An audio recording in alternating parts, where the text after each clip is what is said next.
Hey guys, I am Foxtrot Delta, and welcome back to some more Star Trek Legacy using both the Ultimate Universe mod 2.2 and the 11 mod, and we are back in the Klingon Cardassian, or Cardassian Klingon, depending on what you prefer, war that I started a while ago when we invaded Klingon space. Well, we are on the edge of Cardassian space near the Klingon border. I don't even know if those two intersect, but they do in this timeline, okay?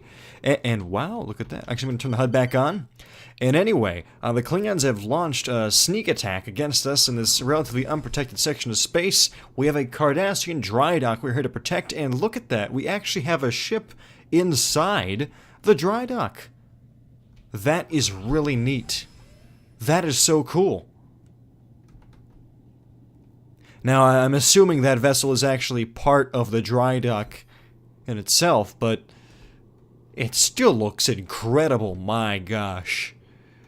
Now, what are we fighting against, you may ask? Well, I will tell you. We are fighting against a whole small wing of Brels. We have 4 there. We have a bunch of Klingon intelligence Nagvars and Klingon intelligence Vorchas, as well as, I think, some regular Klingon ships. I really don't know. They're going all over the place on the map. That's not the way it's supposed to go. What's supposed to happen is they're supposed to all swarm me and defeat me so we can continue the series.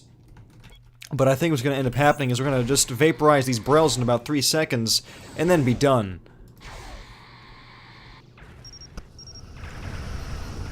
Huh. They're not even using the disruptors. Klingon Empire. They're just using their torpedoes. That's what I've noticed with the small ships in this game. They tend to just use torpedoes. Oh, it seems like a lot of the ships have figured out how to move towards us. We have a Nagvar and 4 Vorchas inbound, as well as another Brel. Let's target this one. We are on board a Galore-class cruiser, one of my favorites, and definitely my favorite ship in the Cardassian Armada. We have a Hatet-class Dreadnought, actually not a couple, we have about 4 Keldons, I think. Maybe it's 3 Keldons, and 3 or 4 Galores. 8 ships in total.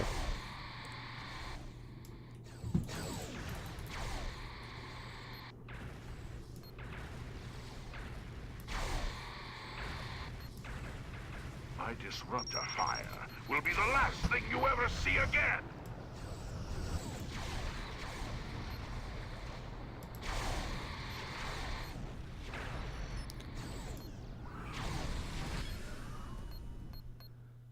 It looks like the rest of their fleet is on the way. Even these Vorchas at the edge of the map have begun to move towards us. So the entire battle has begun. I'm turning off the HUD just for a second, just because it looks cool. I mean, you can't argue that this does not look really neat. This is no challenge. Because it definitely does. Worthy of my skills.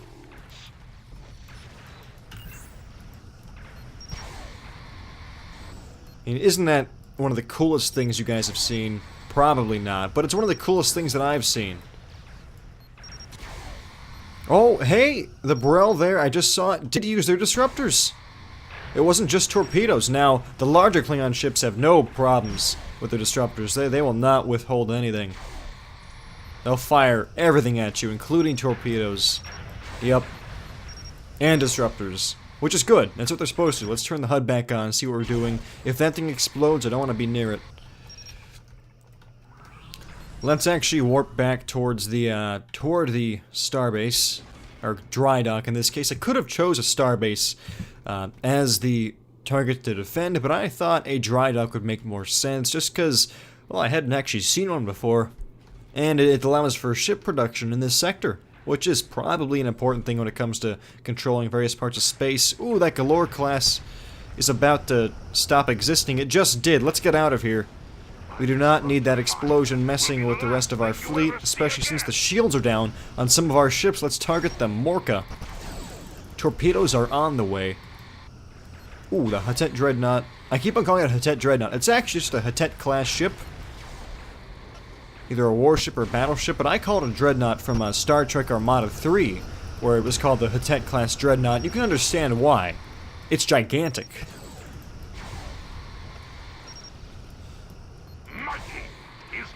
right? It does not appear, or our shipyard does not appear to have any defenses. It has not opened fire on any Klingon ships. We've lost shields on the Koranic, which is the Hittite class.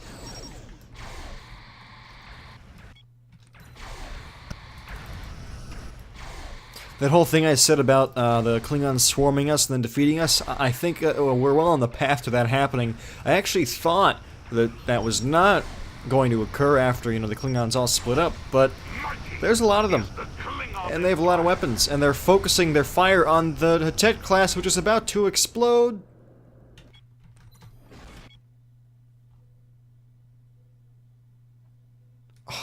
Oh no. Oh no. I saw my ships warp. They tried to get away.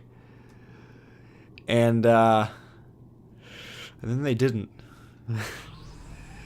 They were rudely interrupted by their own death.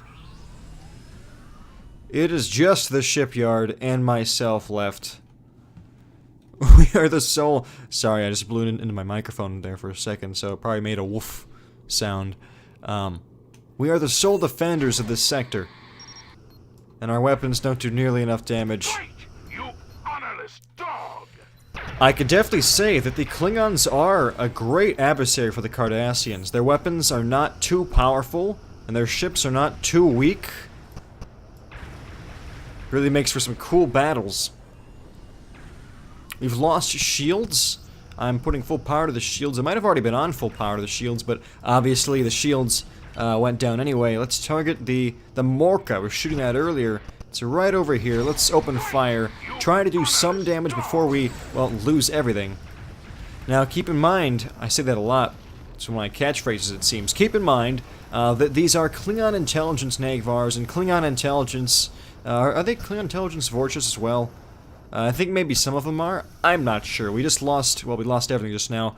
So they do a lot more damage than regular Nagvars. At least they should. They're like the Section 31 version for Klingons. The shields are down on the starbase. You can see it out there.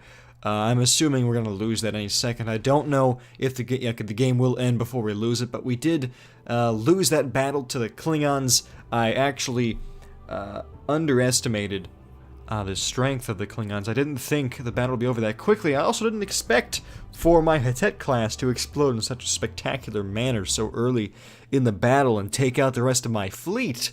Now I know if I'm going to have small groups of ships, don't use large Hittite class battleships because they will completely obliterate anything near them if they explode. So perhaps for smaller fleets of like 8 ships or 10 ships, I should only use smaller vessels like the Galore, like the Keldon, not things that are going to wipe the entire fleet out. Now if I have 32 ships like I did earlier in the Klingon-Cardassian War, then it's okay to have large ships, because if I take out 5 or 6 of them, there's a lot more that will remain unaffected by the chain reaction explosion, hopefully.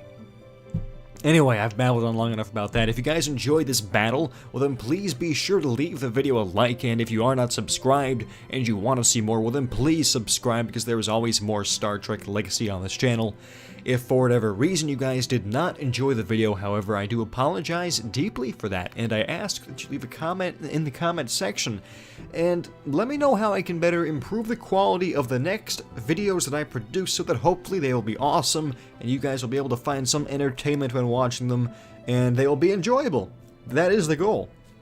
And, as always, if you want to see any specific type of ship or battle scenario, well then please feel free to leave a comment in the comment section regarding that, and I will do my best to read through all of those suggestions and ideas, and hopefully I'll be able to use those recommendations in my future videos. I cannot guarantee it because there are so many, and there's only a limited number of videos per day, 1, so I could do about 7 suggestions a week. 6 or 7, depending on whether or not I record Legacy the whole time during the week, or if I switch it up and maybe record some bridge crew or space engineers or Cosmoteer, which I know a lot of you have wanted to see Cosmoteer recently, at least one of you. I've seen you wanted to see Cosmoteer, and I did mention I was going to record more of that, and I got those new cool Star Trek ships, and there have been new updates to the game that I haven't checked out in a while, and I will get to that eventually. It's just time. Star Trek Legacy, the thing I like about it is that the battles, it's predictable how long they're going to be. Usually they're not outrageously long. They're relatively easy to edit. They don't take too long to upload. Usually for me, well, I have a somewhat slow upload speed, so I don't want to spend like 6 hours uploading a gigantic video, which is why I don't record longer gameplay videos that often. And Star Trek Legacy generally keeps things short, but I will try to get back into other games. I definitely want to try out more Space Engineers. There's a lot of cool stuff happening with that. I want to get back into Star Trek Armada 3. It's been a while since I've had a series going with that, so I really want to try that out. I don't know quite what I want to do yet, whether I want to do Cardassians versus the Borg, or try Klingons against the Borg again, because that worked so well the first time, or maybe Federation again. Like I mentioned before, Cosmeteer is an option. What else is there? Kerbal Space Program is something I haven't done in a while, but I did in the past. The truth is I'm not too great at it, which is why I don't record much of it, but I might record more of that at some point. Also, Star Trek Online is a game that I record, but I have recorded in the past. I recorded quite a bit of it, actually, and another reason, that's the reason why I don't record it. It's the same as all the others, time. But I do promise to expand the variety of what's on the channel in the future. It's just a matter of finding, there's that word again, time. Finding the time to get things coordinated and set up and recorded. But I do try to keep things interesting, and I record a lot of Star Trek Legacy, and you guys appreciate that, so it's definitely going to be on the channel for as long as I can have it. So, anyways, I've rambled on about stuff for too long. As always, I am Foxtrot Delta. I hope that you guys are having a fantastic day, and I will see you next time.